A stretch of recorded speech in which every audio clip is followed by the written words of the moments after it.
5 times a day, every day, over 1 billion Muslims bow down and recite a prayer to Allah, given to them by Muhammad, their prophet. Every day, 5 times a day, they face a black rock in the holy city of Mecca and submit themselves afresh to the religion of Islam. Every day, they bow as a corporate group all around the world to express their solidarity as followers of Islam, for whom Muhammad is their prophet, the Quran is their scripture, and Mecca is their holy city.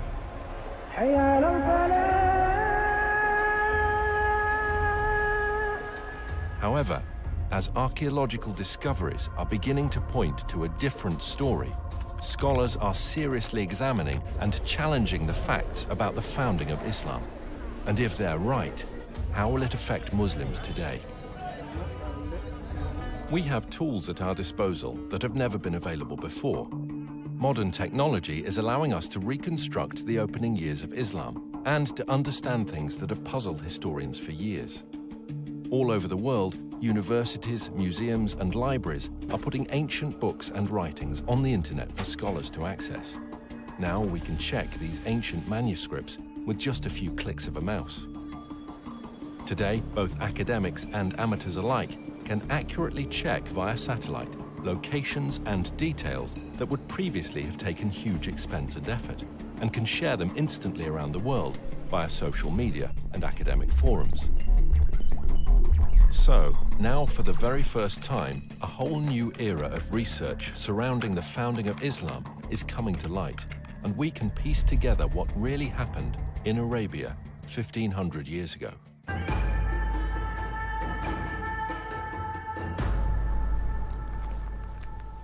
Writer and historian Dan Gibson has lived most of his life in the Middle East.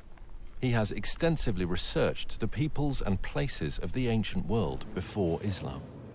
I first came to Arabia in my early 20s, and I've spent more than 30 years exploring every corner of this amazing part of the world, piecing together evidence for a radical new theory, which I believe will change our understanding of the past.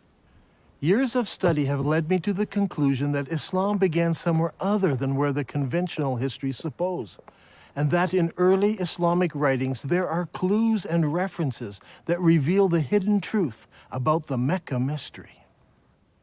Back in 2002, I had occasion to visit a conference on Nabatean studies organized here by the Al Hussein bin Talal University. During the conference, I had occasion to speak with leading archaeologists from Saudi Arabia and from Jordan.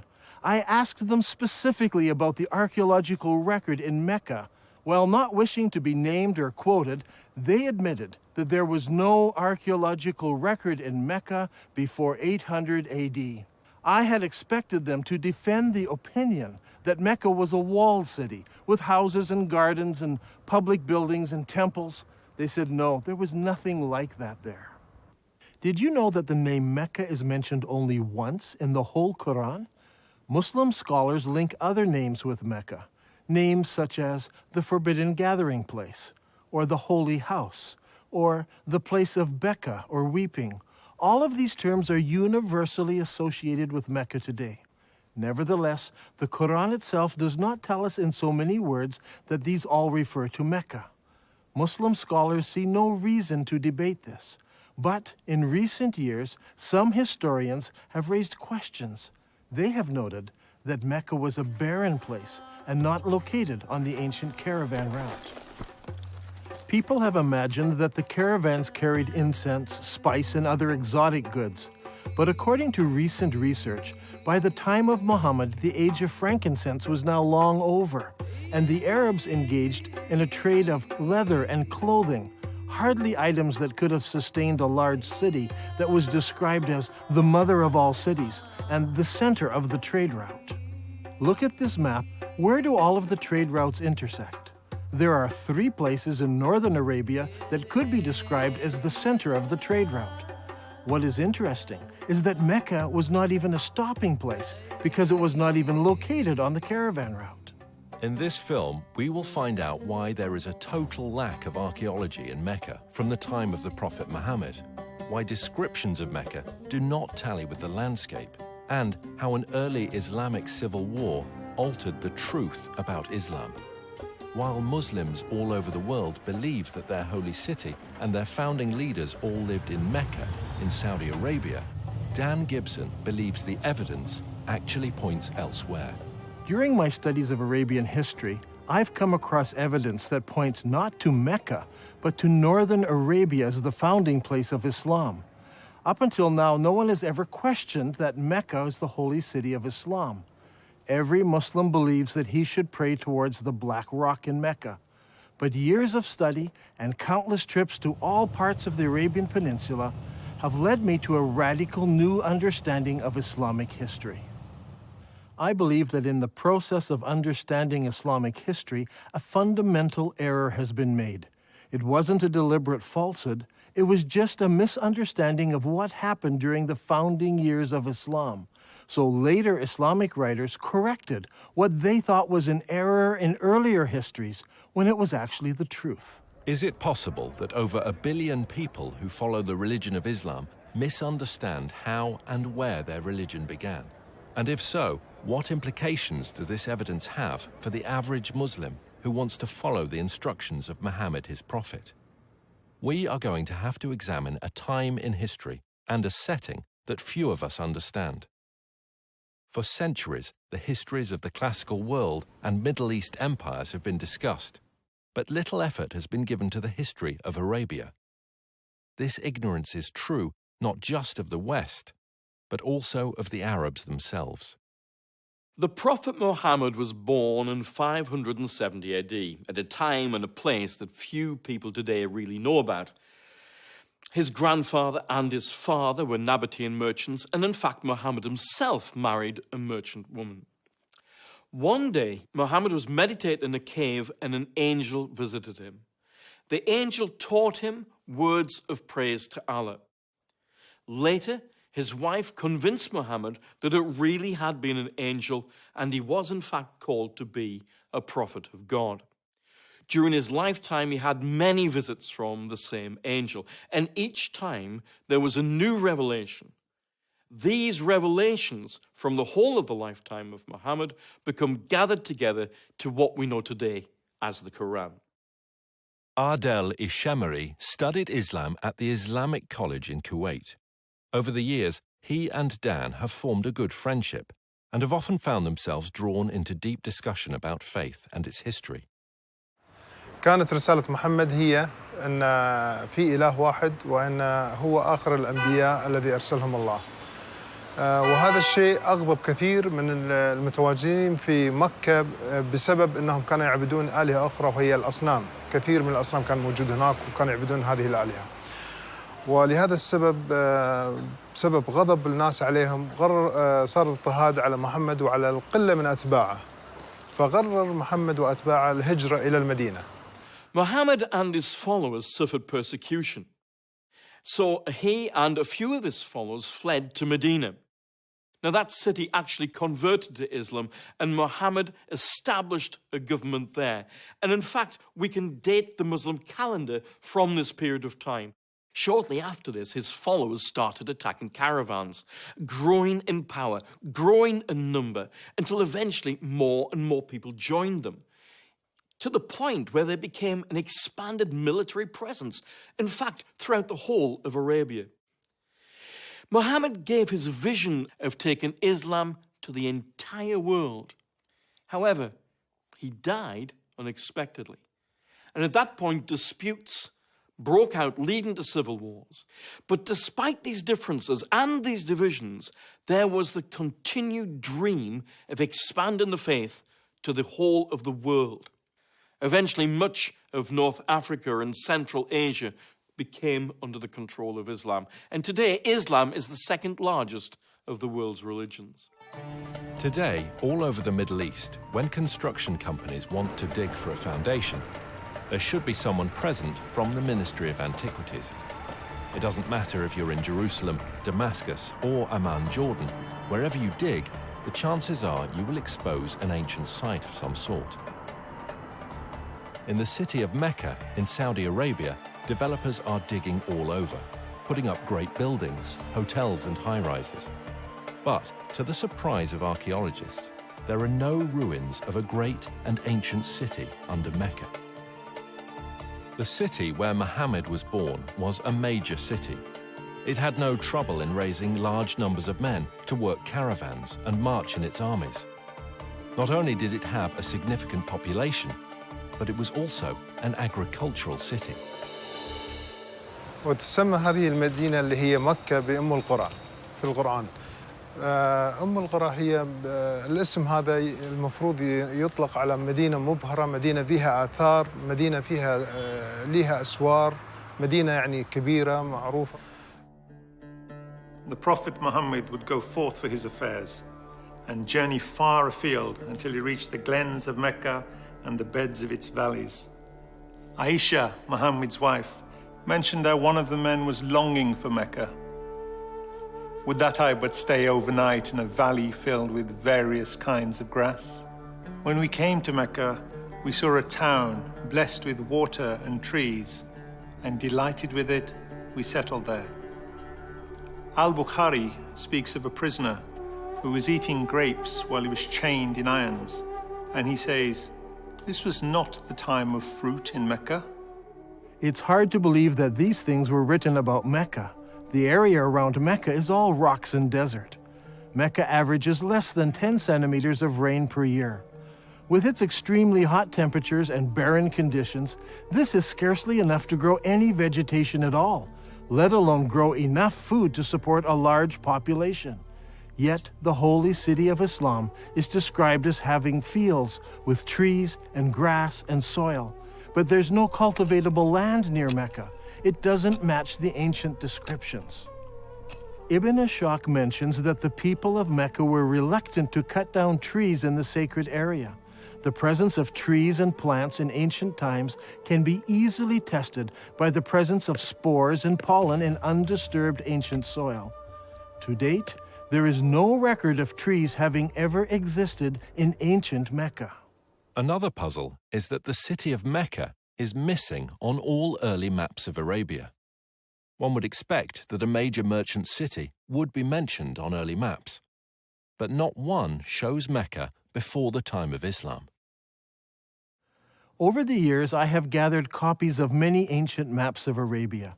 I have diligently translated them, but never once did I find Mecca mentioned on a map before Islam. Did you know that the name Mecca does not appear in any literature prior to 740 AD? That's 120 years after the founding of Islam. Don't you find it puzzling that for the first 120 years of Islamic history, none of the surrounding nations knew anything about the existence of Mecca? How could a major city, a city that could raise thousands of men in its army, a city that had agriculture, trees, grass, fruit and grapes, be missed by other nations? How could a major city with walls, temples, and public buildings not be found in the annals of other nations, especially if it was a merchant city that undertook trade with all the nations around it? And most puzzling of all is that when we go to the physical location of this ancient city, we find that there is no early archaeological record. It was an insignificant location, not even on a trade route. Many historians today have come to the conclusion that the accounts of the founding of Islam are all myths. Obviously, there is a great discrepancy between what Islamic records tell us and what the archaeologists have been finding, so the conclusion they draw is that the Islamic records are just fabricated myths. In my years of study, I have become convinced that the early records are not myths, but that they refer to another location that fits all of these descriptions. I believe that Muhammad was born and raised in another place, and that Muslims are facing the wrong direction when they pray. According to commonly accepted Islamic history, the Kaaba was a major shrine in the city of Mecca and the focus of pilgrimage in Arabia. A good starting place might be studying the pilgrimage before the founding of Islam. وكما دون المؤرخ الطبري بأن هناك كان نوعان من الحج والعمرة. الحج الأكبر أو الحج الأصغر، وكان جد محمد كان يؤدي العمرة قبل الإسلام. This Umrah before Muhammad was at a time when the focal point of Arabian pilgrimage was to a place known as the Forbidden Gathering Place. This location held many pagan idols. وهذه الأسماء كانت موجودة قبل الإسلام، ولكن ما زال المسلمين إلى حد هذا الآن يستخدمون نفس الأسماء، ولكن هي الأسماء هذه جتنا من الخارج، يعني من الوثنية، ليس أسماء إسلامية. In order for us to understand what was happening in pre-Islamic Arabia, we need to understand the importance of holy places in ancient Arabia. From ancient times, Middle Eastern religions have equated gods with regions rather than being universal.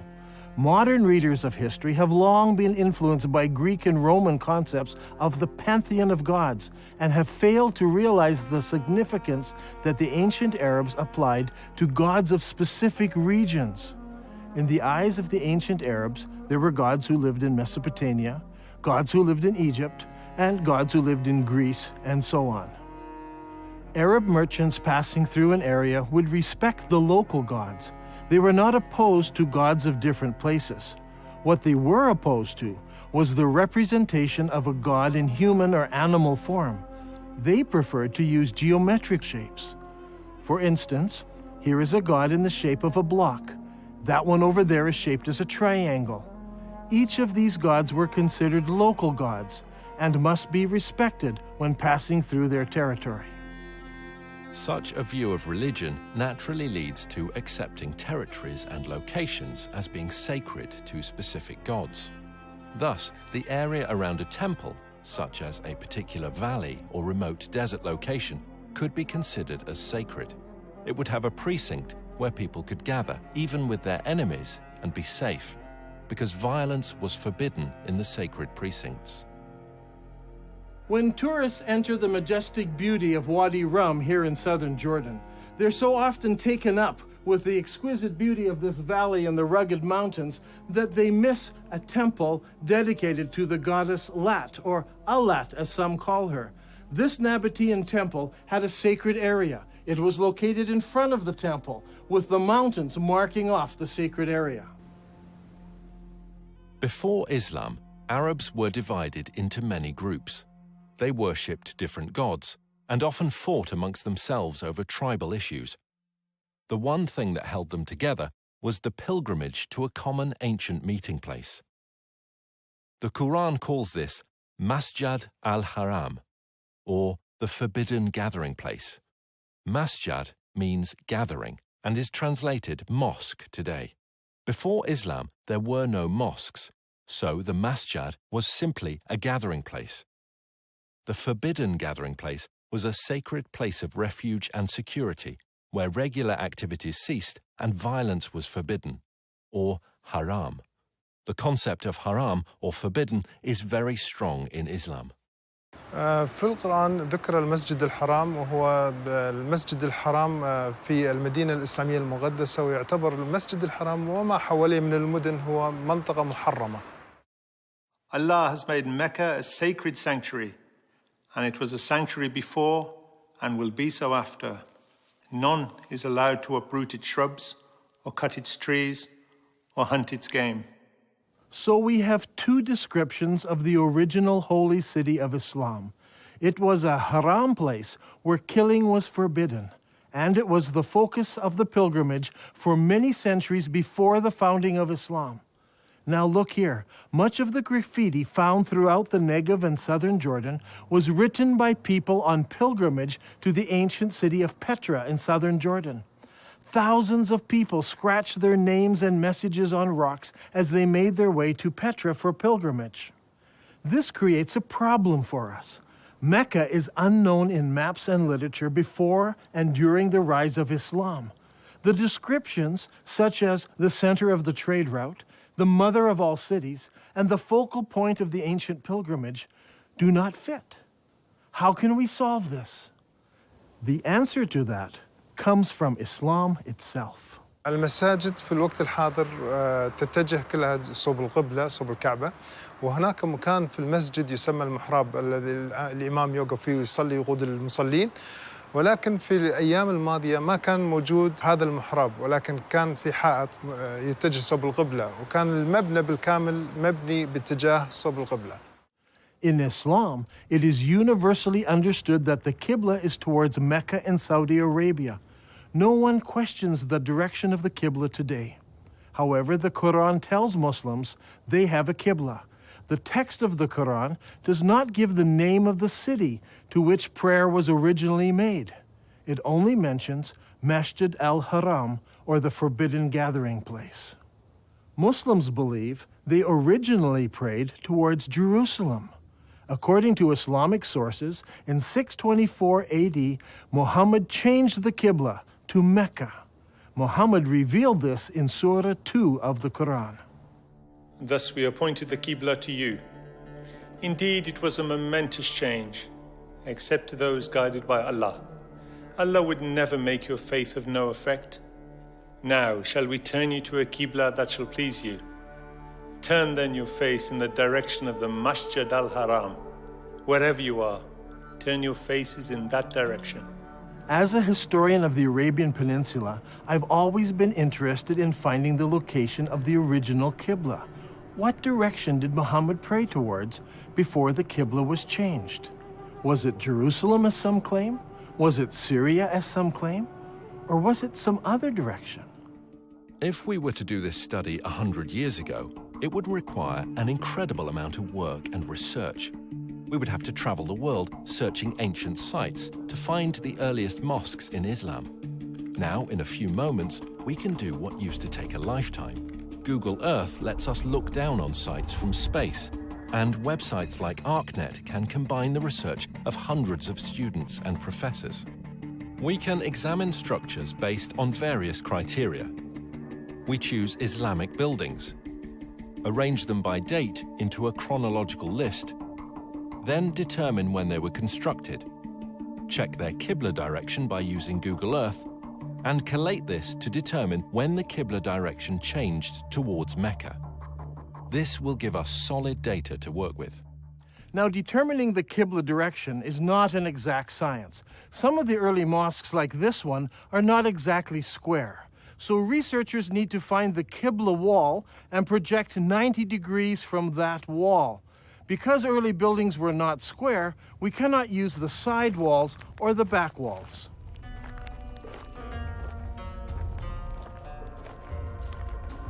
This is the mihrab of an old mosque. The early Arabs set the Qibla direction using the stars, and they were very accurate.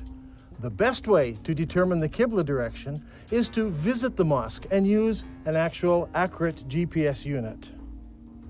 Not every mosque can be used for this study. Many of them were totally reconstructed over time, so much so that it is no longer possible to determine their original Qibla direction. However, a number of mosques survive. For instance, there is a mosque called the Mosque of the Two Qiblas in Medina. Islamic history tells us that it was in this very mosque that the companion leading prayers was told of the Qibla change. So he turned around and started praying towards Mecca. The question is, where did he originally face? Muslims have a ready answer. He prayed towards Jerusalem. Now today, the Mosque of the Two Qiblas faces Mecca. But in 1987, the mosque was completely torn down so it could be rebuilt. During the construction process, the old foundation was revealed, and they discovered that it did have a Qibla wall that did indeed face north, generally towards Jerusalem. And so Muslims believe originally the Qibla was towards Jerusalem. There is a simple way that this can be put to the test. If we go to the earliest mosques that were built, where we can identify their direction of prayer, we can plot them on a map and see if their lines converge. We'll find one of three things. They all point in different directions. They all point to Jerusalem, or they all point to another location. After the Mosque of the Two Qiblas in Saudi Arabia, there are a further 11 early surviving mosques that we can research. These are located in China, Egypt, southern Jordan, Lebanon, Central Jordan, Yemen, Israel, Iraq, Jerusalem, West Bank, and lastly, Lebanon. So, if we go in the order that they were built, the second surviving mosque was built in Guangzhou, China. Guangzhou is the modern name for what was known as the city of Canton. When Marco Polo reached this city in 1300 AD, he discovered over 100,000 Arab and Persian merchants living there. You see, the Arabs had been trading with the Chinese for hundreds and hundreds of years. This is all well documented. And so Abu Waqas, an uncle of Muhammad, traveled to China on a trade mission. And according to Chinese manuscripts, he built a mosque for the Arabs in Canton in 627 AD, or 6 years after the founding of Islam. I personally examined this mosque and used a GPS unit to determine the mosque's Qibla direction. What I found was surprising. This mosque does not face Mecca. It faces 12 degrees north of Mecca, meaning that it does not face Jerusalem either. Its Qibla passes south of Jerusalem. The next mosque was built in 641 AD, about 20 years after the founding of Islam, in the town of Fustat, just outside of Cairo. This mosque was rebuilt and enlarged several times, so that today the original foundation is no longer evident. However, a description of the original ground plan of the mosque survives, and the Islamic records tell us that the first Qibla pointed east and later had to be corrected towards the south, towards Mecca. The next surviving Islamic building is the Umayyad Palace, built here at Humayma in southern Jordan. Around 700 AD, or about 80 years after the founding of Islam, the Abbas family built a large manor house here. This house had no special mosque area. Rather, the faithful would line up here in the courtyard to pray. This house has Qibla direction, but it is not towards Jerusalem. The following year, a new mosque was built in Baalbek in Lebanon. Notice that its Qibla does not point to Mecca. 1 year later, the Umayyads built a large and impressive mosque here on the citadel in Amman, Jordan. This mosque points south. Mecca is over there. A couple of years after this, in 705 AD, or 84 years after the founding of Islam, Muslims constructed the Great Mosque of Sana'a in the capital city of Yemen. While this mosque points in the general direction of Mecca, it actually points to the west of Jerusalem. The following year, in 706 AD, the Umayyad Muslim rulers built Khirbat al-Minya, a large palace complex in Israel on the shores of Galilee. This palace complex had a specific room used as a mosque. According to the inscription set into a gateway, it was built 87 years after the founding of Islam by the Muslim ruler Al-Walid. This building and its mosque do not face Jerusalem. That same year, the Muslims also built the Wasit Mosque in Iraq. Originally, archaeologists claimed that this mosque pointed to Jerusalem. However, further research has shown that this mosque points south of Jerusalem. The next mosque is the Al-Aqsa Mosque in Jerusalem itself.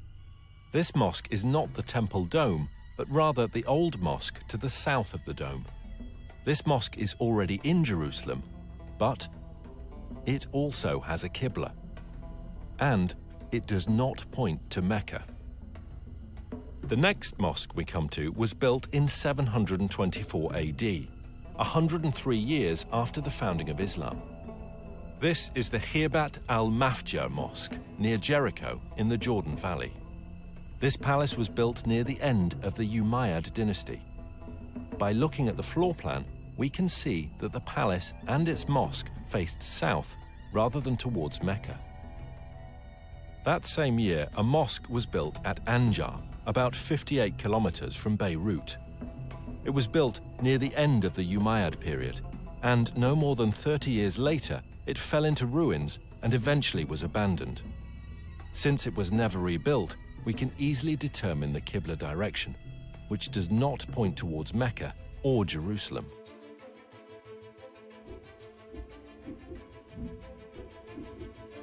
Now, let's put this all together onto one map.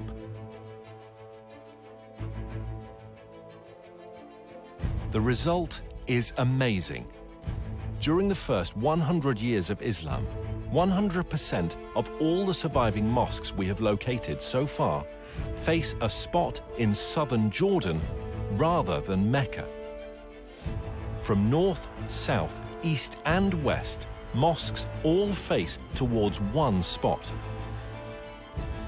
This isn't some small error in determining the Qibla direction. They all specifically point to just one place.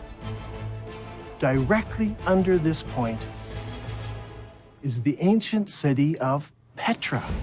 This is a city that is well known to us today. It is a popular tourist site. Tourists come from all over the world to marvel at the great temples and the monuments in this city. Could it be that Petra is the mother of all cities described in the Quran? It was the focus of the ancient Arab pilgrimage. So could Petra also be the birthplace of Muhammad and the founding city of Islam? دان غريب، يعني أنت تقول إن البتراء لكن البخاري يقول لنا هي القدس، فشلون تبي نفكر في هذا الأمر؟ شلون تبينا نقبل هذا الشيء؟ يعني البخاري قال لنا القدس. Every good Muslim tells me that Muslims used to pray towards Jerusalem. They know this because Bukhari tells them this. And I agree, Bukhari says it was Jerusalem. But Bukhari is writing some 200 years after Muhammad, and he's writing more than 100 years after the Qibla change took place. So he's not an eyewitness. He's just collecting what people are remembering. And he actually notes several conflicting ideas that were circulating at the time. While some people were offering morning prayer at Quba, a man came to them and said, "A Quranic order has been revealed to Allah's apostle tonight, that he should face the Kaaba at Mecca. So you too should turn your faces towards it." At that moment, their faces were towards Syria. And on hearing this, they turned towards the Kaaba at Mecca. I believe that originally Muhammad, while living in Medina, prayed north towards Petra, which was in the Roman province of Syria. By the time Bukhari was collecting his stories, people had forgotten Petra, and everyone remembered that their great-grandparents prayed towards Syria. دان القرآن يقول لنا مسجد الحرام في بكة، فيا ترى بكة وين موقعها الحقيقي؟ Those who bring up the argument about Becca raise an interesting point. I agree that in Islamic literature, the name Becca is synonymous with the first holy city of Islam. When Muhammad was a young man, the people decided to rebuild the Kaaba. In the rubble, they found several building blocks with inscriptions written in Syriac, the language of the Nabateans. They found a Jew who could translate it for them. I am Allah, the Lord of Bika. I created it on the day that I created heaven and earth, and formed the sun and moon, and I surrounded it with 7 pious angels. It will stand whilst its 2 mountains stand, as a blessing to its people with milk and water. The word Becca is an ancient Semitic word which means to weep or lament. If a location was assigned the title Becca, it would mean the place of weeping. The name Becca has never been used of Jerusalem. It appears only once in the Bible in Psalm 84. Here it is used in reference to a valley of weeping. But the Quran also speaks of a valley of weeping, where Hagar was weeping over Ishmael. The Quran places this story in Becca, which is the early name for the place where the Kaaba was built. Surely this location was not Jerusalem, which is built on top of a mountain and not in a valley. I think the answer is quite simple. There were many major earthquakes in Petra, such as the one in 551 AD, only 19 years before Muhammad was born. We are told that during that earthquake, much of Petra was destroyed. Petra could have been called the Valley of Becca because so many people were killed over so many years from all the earthquakes. If Petra is the holy city of Islam, then there should be evidence of Muhammad's tribe, the Quraysh, around Petra. If Dan Gibson can find Muhammad's tribe, it will greatly support his theory that Muhammad was from the Petra region and not from Mecca.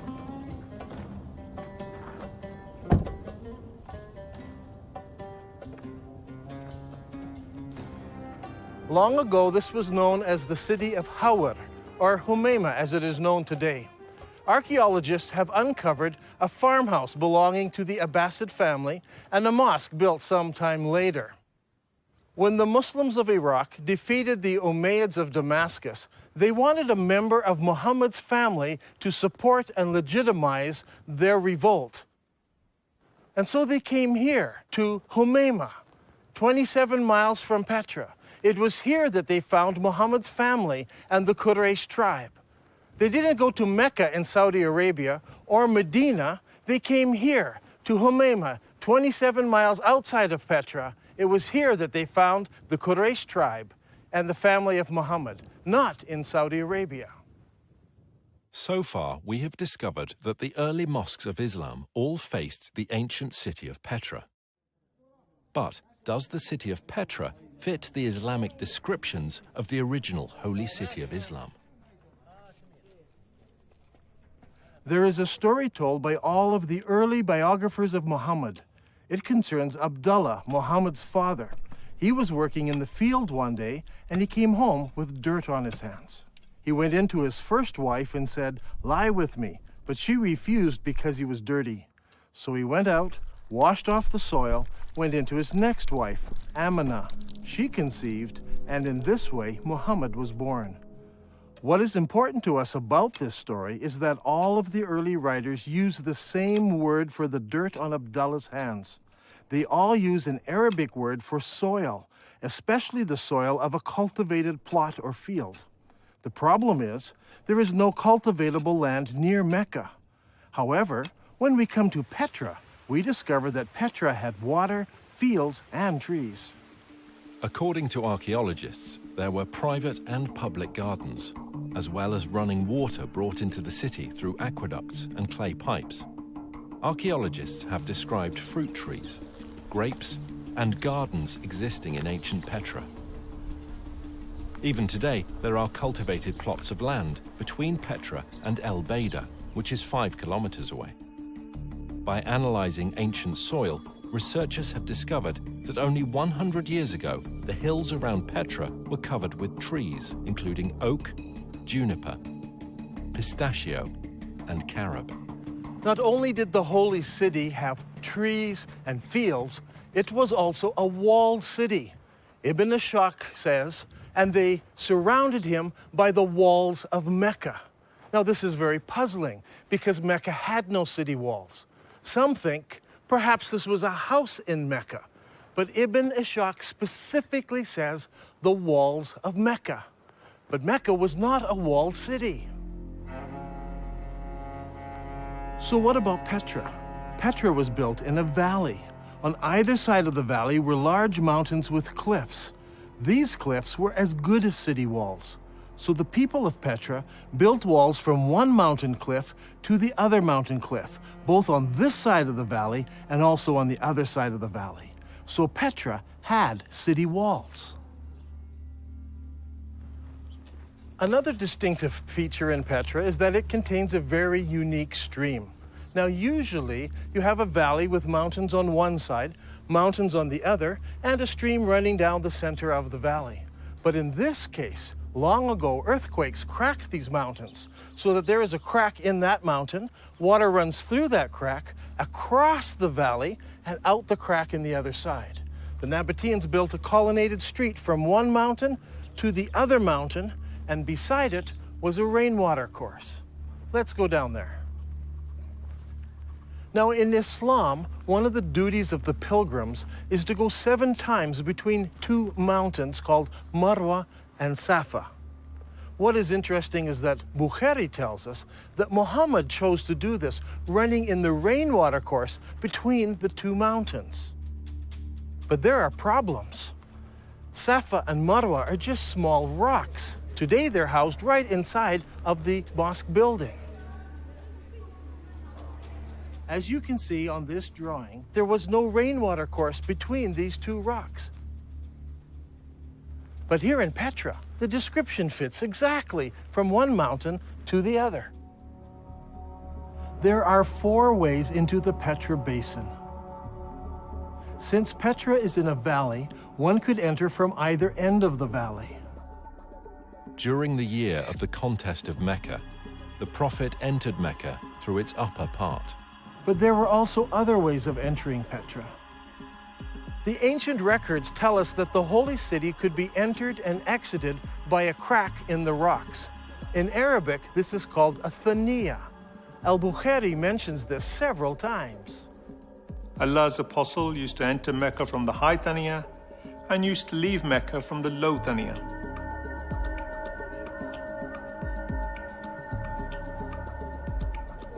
The Prophet went on advancing till he reached the Thaniya through which one would go to them, that is, the people of Quraysh.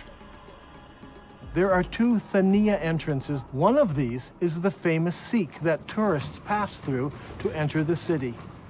The other is on the far side of the colonnaded street and leads into a maze of canyons that eventually empty out into Wadi Araba below the Dead Sea. Petra also has many temples. Over here is what is known today as the Temple of the Winged Lions, or the Temple to Al-Uzza. Behind me is what is known as Qasr al-Bint today, or the temple to the god Dushera. This short chain of mountains here was the home to the god, and here in the very heart of the mountains is the temple to this god, El-Dushera. Now, Ibn Hisham relates to us a very interesting story. It's very early in Islamic history. Only a few people have converted to Islam at this time. One of those was a man known as Al-Tufail bin Amr of Mecca. He accepted Islam on one of his journeys, and once he returned home to Mecca, his wife also decided to accept Islam.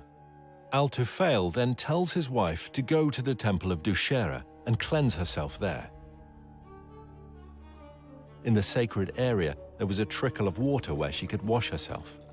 She did this and returned home and learned about Islam.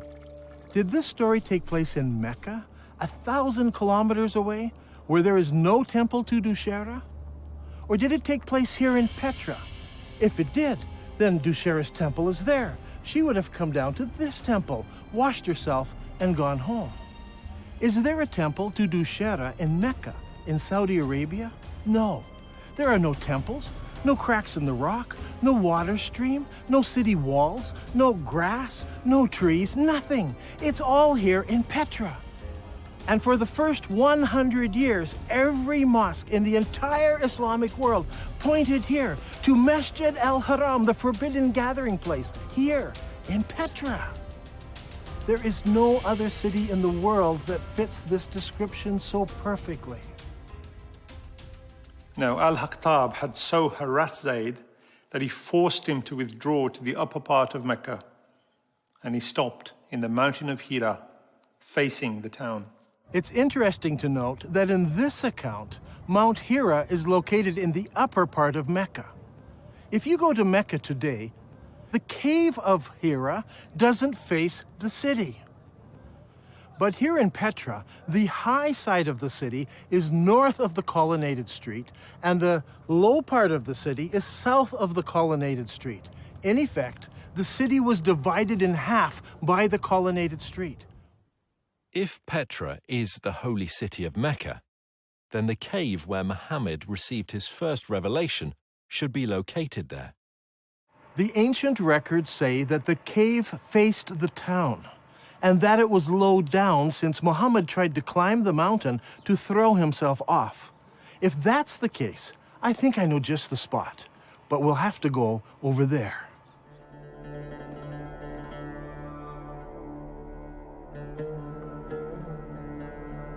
Here in this cave, we can see where there are many various god blocks.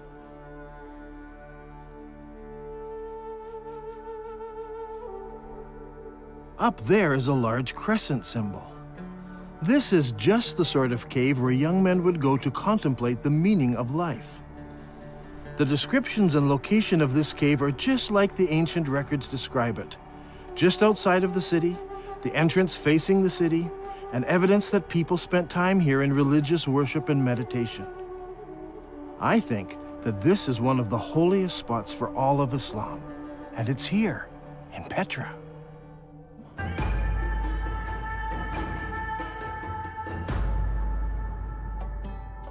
The Quran commands every Muslim to face the forbidden gathering place when they pray. Now, the forbidden gathering place wasn't a building. It was much more than this. It was a large area marked out with special stones. These stones marked the boundary around the sacred area. No killing was allowed inside this area. Even birds were not killed. Now, what kind of stones would you need to mark out such an area? If you had just small round stones, they would be lost among the other stones of the desert. They must have been larger stones. And there should have been something special about them, so that you knew for certain that this was the boundary of the sacred area. Today, in Mecca, there are no special boundary stones. Historians have long wondered what these marker stones might have looked like, but they seem to have been lost in the years that have passed since then. Or perhaps they were never there. If Petra is the original holy city of Islam, then of course the special stones wouldn't be in Mecca. They would be in Petra. Now, there's a feature about Petra that's absolutely fascinating. Whenever tourists come to this city, they pass by a number of square-cut stones known as the Jinn rocks. This is a fanciful name given to them by the local Bedouin. What is interesting is that there are more than 20 of these large square stones marking all of the entrances of the city. Is it possible that these mark out the forbidden sanctuary? Perhaps that's why they're not located in Mecca.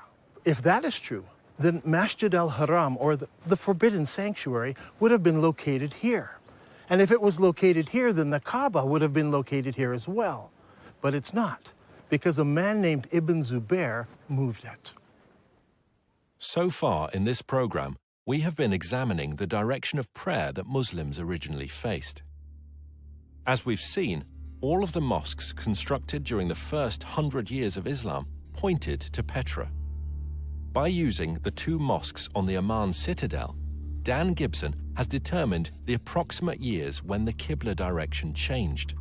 Does Islamic history give us any clues as to why the direction of prayer might have changed? If we look into Islamic history at this exact time, we come face to face with the Second Islamic Civil War.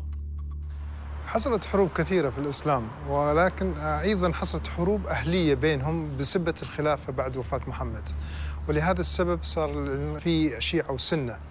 الأمويين فازوا اللي هم السنة، والحكم بدأ من دمشق. At this point in history, the governor in the Holy City was Abdullah ibn Zubair. He was particularly unhappy. In his eyes, the Holy City was the most important city of Islam, the mother of all cities. But the Umayyad rulers chose Damascus as the new capital city, and a lot of people were unhappy with the corruption and the infighting in Damascus. So in 683 AD, about 64 years after the founding of Islam, Ibn Zubair declared himself caliph in the Holy City, and that started the Second Islamic Civil War. The Umayyads reacted strongly and sent an army against the Holy City. Ibn Zubayr then did a shocking thing. He destroyed the Kaaba, the ancient holy shrine of Islam. Ibn Zubayr then demolished the Kaaba sanctuary until he had leveled it to the ground and dug out its foundation. Then he placed the black stone beside it in a wooden stand in a strip of silk. The Umayyads fought against Ibn Zubayr and his companions, but after 40 days, news arrived that the ruling caliph in Damascus had died. Now, the Umayyad generals insisted that the battle wasn't over, but that they must return to Damascus so that a new caliph could be established. The members of the Umayyad royal family had come to the battle as well, and they insisted that they must return to Damascus under the protection of the entire army, so the whole army marches off. The problem we face here is one of timing. The Islamic records are quite clear that when the Caliph died, his 13-year-old son ruled in his place.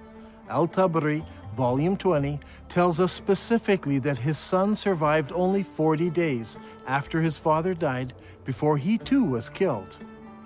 During this time, the armies from the Holy City returned to Damascus. Now, a slow-moving army would have taken many days to cover the 1,400-kilometer trek across the desert from Mecca in Saudi Arabia to Damascus in Syria. If the army could move at 20 miles a day, it still would have taken them 43 days. When you add up the time the messenger took to bring the message, the time it took for the army to decide to return and get mobilized, and the 43-day march, there is simply not enough time. Mecca is too far away to be believable. However, if the holy city was Petra, then the distances would all be drastically reduced. This problem of distances plagues Islamic history again and again. Mecca in Saudi Arabia is simply too far removed to fit many of the stories in early Islamic history.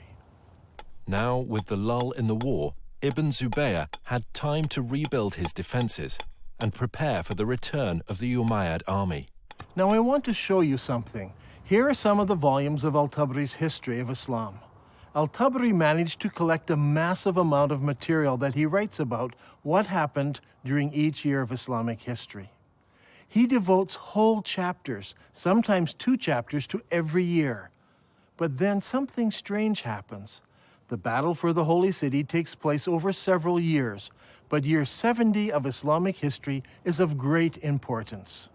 Now notice, Al-Tabari spends 15 pages describing what happens in year 69, and he spends 27 pages describing what happens in year 71. But where is year 70? Look at this. For year 70, Al-Tabari only records a few lines of text. Did he not find any more information for this year? Or did later editors censor this year from Al-Tabari's record? Only a few lines, but what he records gives us a few tantalizing details. It tells us that Musa'ib ibn Zubair, apparently a brother of Abdullah, brings supplies to the Holy City. Were these supplies military equipment? No, it says he brought many horses and camels.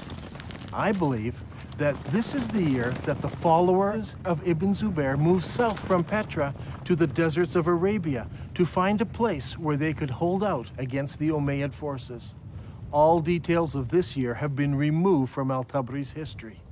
But we know that they obtained many horses and camels, which would have no other purpose than to move many of the people out of the city. This lull in the war continued into the next year. So Ibn Zubair took advantage of the break to undertake a religious project. He decided to rebuild the Kaaba. But Al-Tabari does not tell us where the new Kaaba was constructed. Was it in Petra? Or was it in a new, safer location in faraway Mecca? I believe that the new Kaaba was built in Saudi Arabia, and that the black rock was moved there for safekeeping. So even if Ibn Zubair lost the holy city, he still had the rock and a new Kaaba. After a new caliph was established, the Umayyad army returned. This time the army was bigger, and the Umayyads brought large weapons of war with them. Among them, a stone-throwing machine called a manjanik. The war between Ibn Zubayr and Al-Hajjaj took place for 6 months and 17 nights in the hollow of Mecca. Yusuf ibn Mahak said, "I saw the manjanik with which stones were being hurled. The sky was thundering and lightning, and the sound of the thunder and lightning rose above that of the stones, so that it masked it."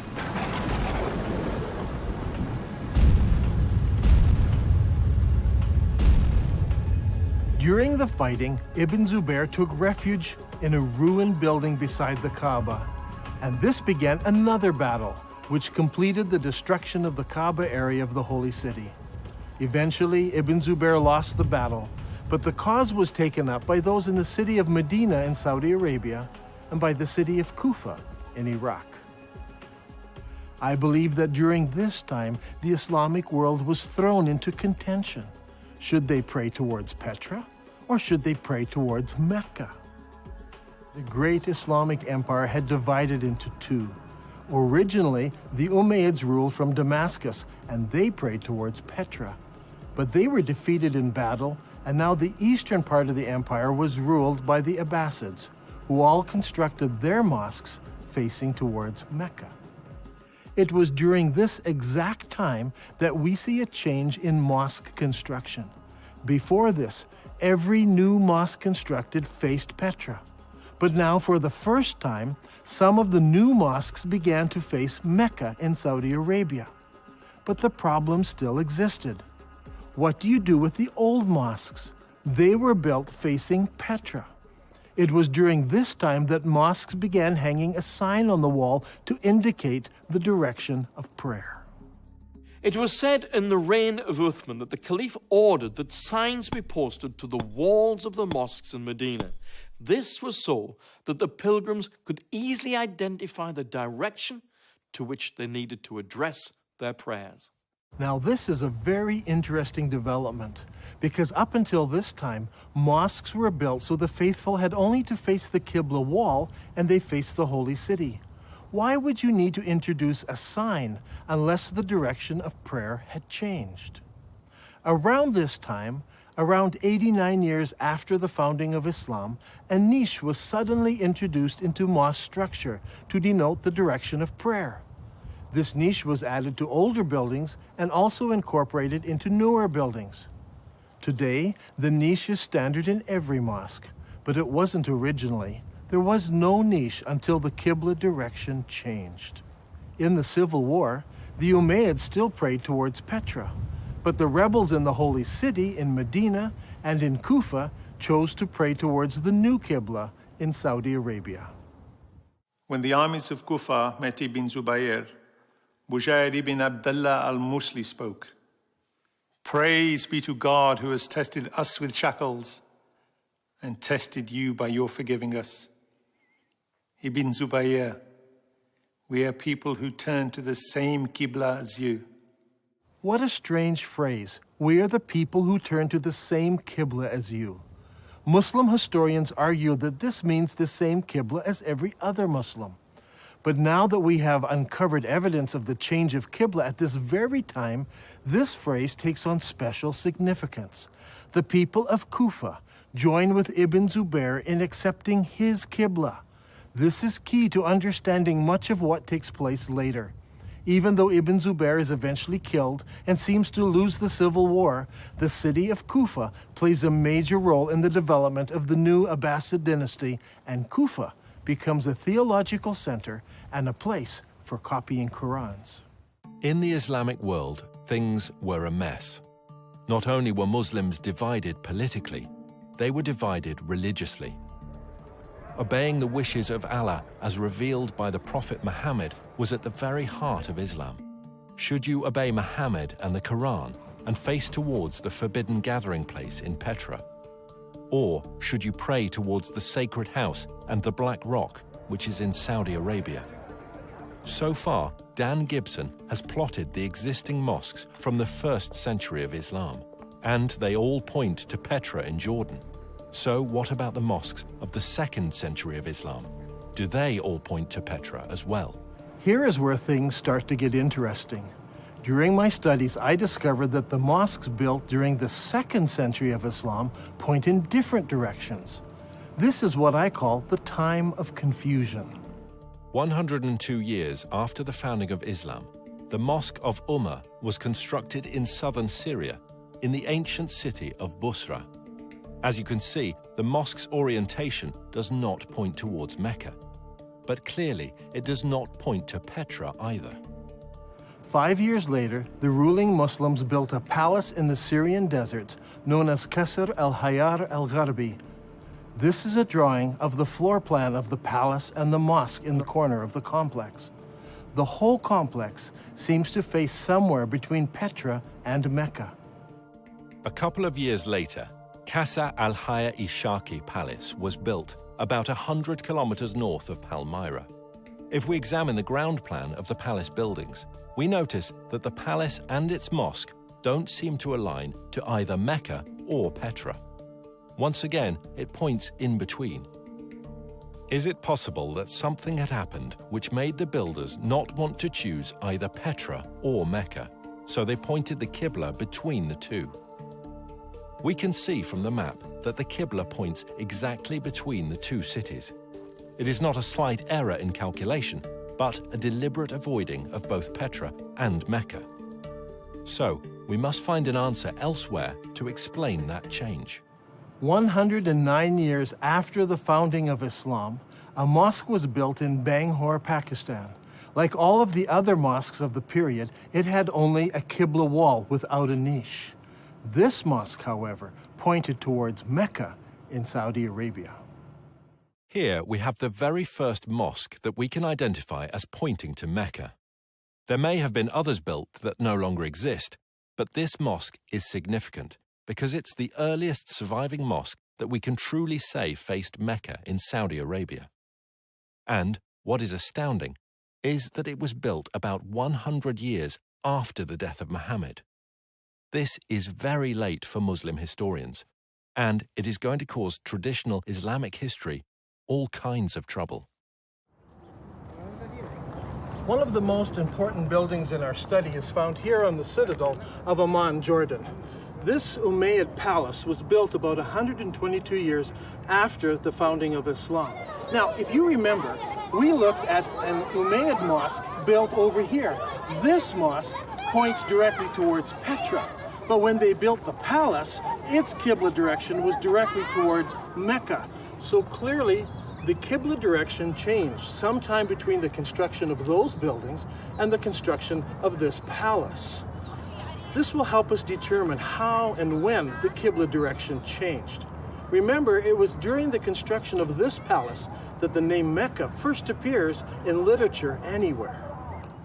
الغريب أن مكة لم تذكر طول هالسنين هذه لا في الكتب الأدبية ولا الكتب الإسلامية، ولكن ما تم ذكرها إلا عند تغيير القبلة، وهذا شيء غريب جدا. يا ترى شنو الأسباب؟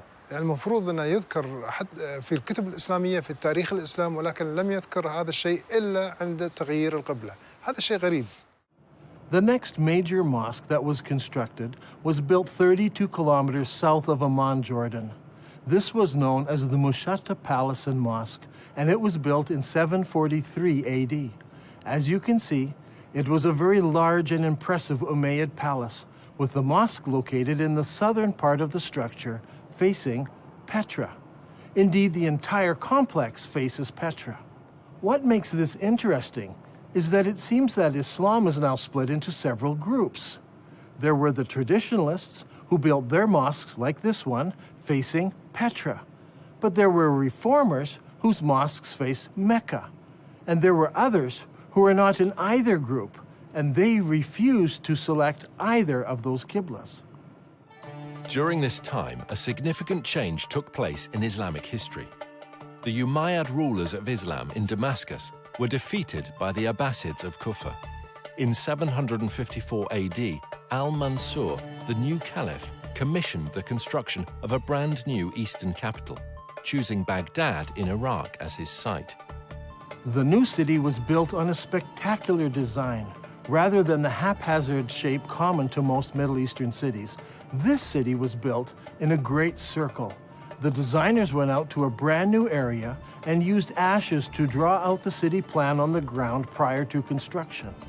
The city, which was completed in 767 AD, was 2 kilometers in diameter. As you can see on this drawing, the main mosque of the city had no niche indicating the direction of prayer. That was to come later. One wall was used as a Qibla wall, and that wall pointed directly to Mecca, as would all of the other mosques built from now on by the Abbasid rulers. If this is all true, then the Prophet Muhammad and the first 4 rightly guided caliphs in Islam, and the following Umayyad rulers who ruled Islam from Damascus, all prayed towards the city of Petra. But late in the Umayyad reign, something happened that caused the builders to change the direction of their mosques. Some pointed to Petra, some to Mecca, and some chose to be neutral and point between the two. This created a problem for the western half of Islam. The people in the West were still loyal to the earlier Umayyads, So the Islamic world is now split into two. The Abbasid rulers in Iraq control the eastern part of the empire, and the Umayyad rulers control North Africa and Spain. This is an important time in Islamic history, because the Umayyads in Spain now blossom in culture and begin to build beautiful and impressive buildings. The builders in Spain had a problem. Traditionally, Umayyads all prayed towards Petra. But, as we're going to see, something devastating happened, resulting in future mosques no longer facing that direction. Their enemies, the Abbasids, now pray towards Mecca in Saudi Arabia, so they don't want to choose that direction of prayer. So what should the Umayyads do? As I examined the mosques built by the Spanish Umayyads, I discovered a most surprising development. These builders chose neither Petra nor Mecca. Now, as we have seen, some of the builders in the Middle East chose to point their kiblats between the two cities. But the builders in North Africa and Spain decided to do something completely different. Over the years, historians have always been puzzled by these mosques. Their kiblats seem to point towards somewhere in South Africa, but all of the African and Spanish mosques point to slightly different places. It all seems very confusing. However, when plotted on a map, we can see that the mosques of North Africa and Spain all have kiblats that are parallel to a line drawn between Petra and Mecca. So rather than choosing Petra or Mecca, they chose to make their kiblats parallel to a line drawn between the two cities. كل المسلمين يعرفون بأن مكة موجودة في السعودية، وأنت في نظريتك اليوم يعني تقول لي مكة موجودة في البتراء، على أي أساس أنت جبت هذا الفكرة؟ يعني شنو الدليل؟ شنو البرهان هذا؟ يعني برهانك ودليلك على هذا الشيء؟ احنا اللي عارفينه أن مكة موجودة في السعودية، فعلى أي أساس أنت جبت هذا الشيء؟ If you're still not convinced, I want to show you something else. Do you remember when we discussed the Second Islamic Civil War? Ibn Zubair barricaded himself in the Holy City, and the Umayyad Syrian army surrounded him and kept him there for 4 months.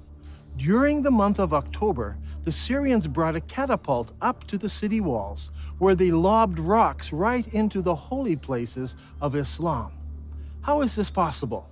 Normally, people live behind the city walls. A catapult would simply smash down people's houses. But in this case, it said the catapult hit the holy places of Islam right in the center of the city. How is this possible? Well, here in Petra, there is a unique feature. Petra had city walls. In the north and in the south, the city walls crossed the valley. But in the north, the city walls did not go all the way to the canyon because there was a watercourse running along the canyon. I believe the Syrians brought their catapult up the dry river course right to the place where they could lob rocks into the very heart of the city, hitting the Kaaba and the holy places of Islam. Archaeologists from Brown University have been digging here in Petra for many years. Their project was to excavate what is known as the Great Temple area. As they uncovered the temple, Dan was amazed to find evidence that supported his theory. One of the interesting features of this building is that people built defenses here against attack. See, here in this doorway, they closed it in so they could defend themselves. This happened sometime after the earthquake of 551 AD. We can date the defenses of here by the roofing tiles that were used in the construction of these defenses. However, there are no recorded battles in Petra during this time. So we know this happened during the founding years of Islam. But this is not the only evidence we have. During the excavations, the archaeologists uncovered over 400 catapult stones. These stones are buried in about the right place at exactly the right time. This is an extremely strong indication that the battle took place here and that the first original Kaaba was close to this location. So, Islam was divided between the traditionalists and the reformers. The traditionalists prayed towards Petra in Jordan, and the reformers prayed towards Mecca in Saudi Arabia, and others deliberately choosing a middle path. How were they ever going to solve this dilemma? Petra, the city of weeping, suffered a fatal calamity. Massive earthquakes shook the Petra region, destroying buildings, temples, and houses. The damage was so bad that the city was never rebuilt again. The evidence for that first Kaaba is gone now. The catapult stones destroyed much of it. Ibn Zubair destroyed the rest.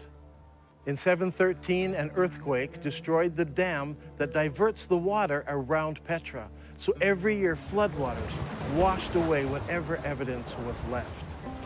So, with the memory of Petra fading from view, the chroniclers of Islamic history, writing some 150 years later, would never mention it by name.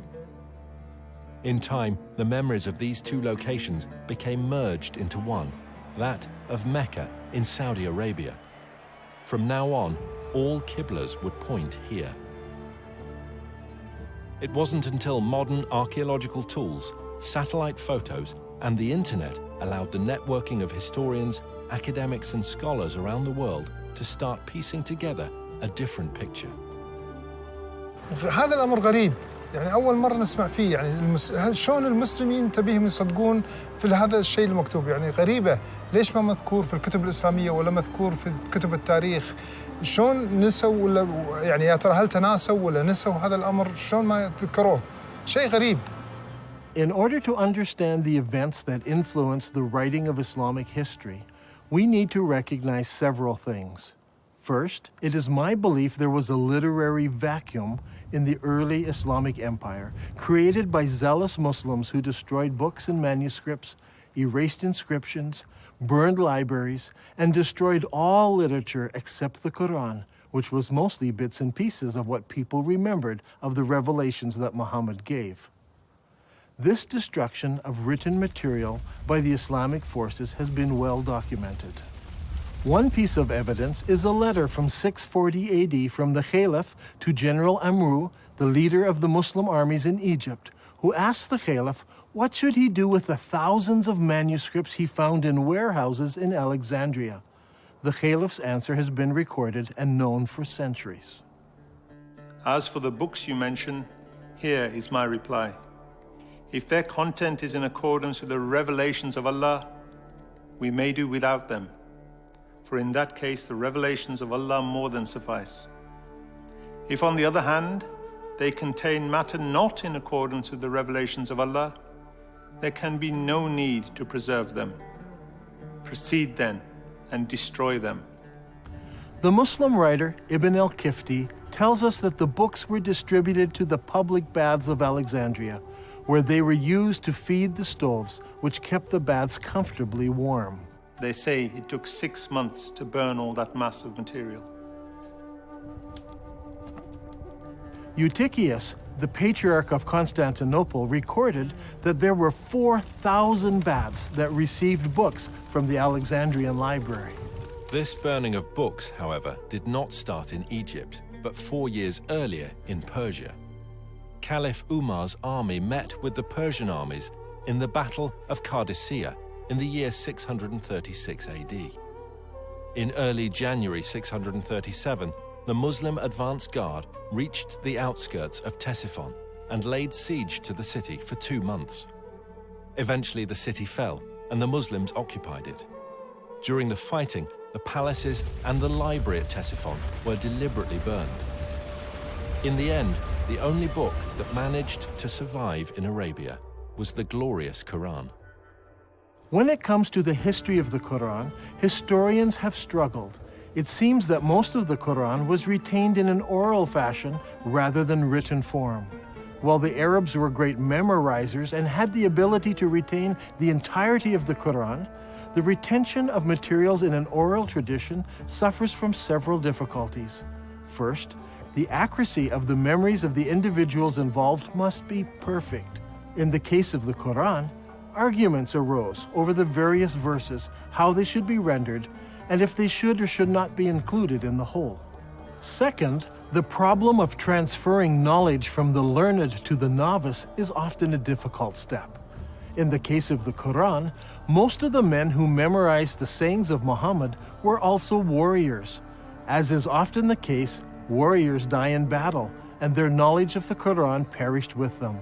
This is amply illustrated in the Battle of Yamama, when an estimated 450 men who had memorized the Quran were killed.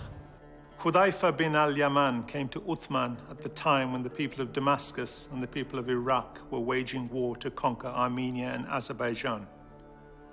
Hudayfa was afraid because the people of Damascus and Iraq had differences in the recitation of the Quran. So he said to Uthman, "O chief of the believers, save this nation before they differ about the revelations." So Uthman sent a message to Hafsa saying, "Send us your manuscript of the Quran so that we may compile the Quranic materials into perfect copies and return the manuscript to you." Hafsa sent it. Then a group of men sat down to create a new copy of the Quran. Uthman said to the 3 Quraysh men, "In case you disagree, write it in the dialect of Quraysh, for the Quran was revealed in their tongue." When several copies were written, Uthman returned the original manuscript to Hafsa. Uthman then sends every Muslim province one copy of what's been written, and he orders that all of the Quranic material, whether written in fragmentary manuscripts or even in whole copies, that they all be burned. And so the burning continued. This time, even Quranic materials were burnt. But it did not stop the arguing about what should or should not be included in the Quran. When the new Qurans arrived in various provinces, people argued against them. Sa'id bin Thabit said, "A verse from Surah Al-Ahzab was missed when we copied the Quran, and I used to hear Allah's apostle reciting it. So we searched for it and found it with Husayma bin Thabit al-Ansari." These 5 or 6 copies were now the only Qurans in the entire Muslim empire. Uthman's order to burn all other Quranic material tried to wipe out all Qurans everywhere, except the few that were held by the provincial governors. In effect, all non-Muslim books were destroyed, and then the Muslims destroyed all of their own books and writings, except for 5 or 6 copies. Remember, the Islamic Empire at this time stretched from the Atlantic Ocean through the Middle East all the way to Afghanistan, and only 5 or 6 copies of the Quran existed in all those millions of square kilometers. This is what I refer to when I speak of a literary vacuum. Much later, once the Abbasids took control of the Islamic Empire, they recognized this literary vacuum and they set out to correct it. The problem was, they were interested in producing an Abbasid version of Islamic history. So all of the materials produced under the Abbasid control reflected the politically correct version of Abbasid history. These histories and hadiths about the previous 250 or more years were collected, copied, and distributed. Those books that were written earlier were either destroyed or edited by later writers who thought they found errors in them. Under Abbasid rule, massive religious, scientific, and academic projects were undertaken. The Abbasid rulers encouraged scholarly development that would not only present the early years of Islam in a good light, but would also confirm their own right to ruling the empire. During this period of time, we find the great Islamic historians writing their treatise on Islamic history, and they also edit the earlier accounts. For example, we don't have Ibn Ishaq's original biography of Muhammad, as Ibn Hisham, under the Abbasids, corrected what he called grievous errors in the original account. After the editing of Ibn Hisham, the rest of the great Islamic historians began to write their histories, and they present us with an Islamic history that was tailored to suit the religious and political worldview of the Abbasids of their day. Is it possible that Muslims today are victims of an Abbasid cover-up? Did the Abbasids purposely turn Muslims away from praying towards the forbidden gathering place in Petra, as the Quran commands, and make them pray towards the Black Rock, now residing in Mecca? Are Muslims still being misled by Abbasid propaganda? I believe the stage was set when early Muslim leaders gathered together the various scraps of the Quran.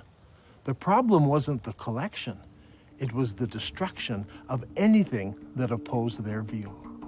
There is a great divide here between Western thought and Muslim thought.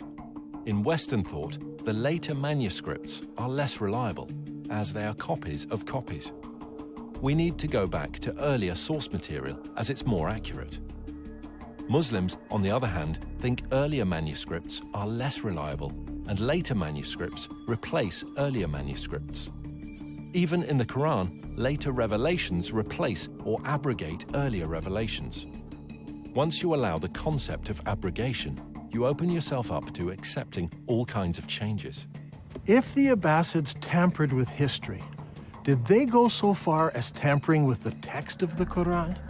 For instance, how did the name Mecca get into Surah 48? Abu Bakr, the successor of Muhammad, made the first compilation of Quranic material. Uthman, who followed him, used that collection and then added to it. The historians tell us that even after Uthman had compiled his Quran, people remembered still more verses that Muhammad had revealed. Every time a new Quran came out, it was touted as the most complete Quran. The previous ones were okay, but the newer ones were more complete, with more revelations in them. Did the Abbasids bring out an even more complete Quran that contained mention of Mecca? Today we have many of the Abbasid Kufi Qurans in museums from Istanbul to Samarkand. These Qurans use the Kufic script invented in the city of Kufa. But what about earlier Qurans written in other scripts? I have searched through many of the early Quranic parchments written in pre-Kufic script. It should come as no surprise that none of the pre-Kufic material includes verses about the changing of the Qibla or the city of Mecca. Historians have challenged me that I'm trying to rewrite all of Islamic history. I assure you I'm not trying to do this. I'm only suggesting one small change. Long ago, the holy city of Islam was referred to as Becca. I believe that name was used for the city of Petra after repeated earthquakes killed many people. After Ibn Zubair moved the black stone to Mecca, scribes had only to make one small change to Islamic writing. In Arabic, Becca is written like this. It's very easy to change the ba to a mim. Watch again. That's all it took. It is virtually undetectable to later readers. Did the Abbasid scribes correct an earlier reference to Becca in the Quran and make it into Mecca?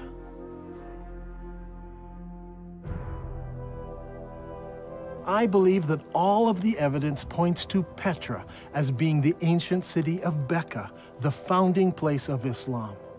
All of the mosques of the first century of Islam point to the forbidden gathering place in Petra, and all of the descriptions fit Petra, not Mecca. Muslims are instructed in the Quran to pray towards the forbidden gathering place. The Quran says nothing about the Black Rock.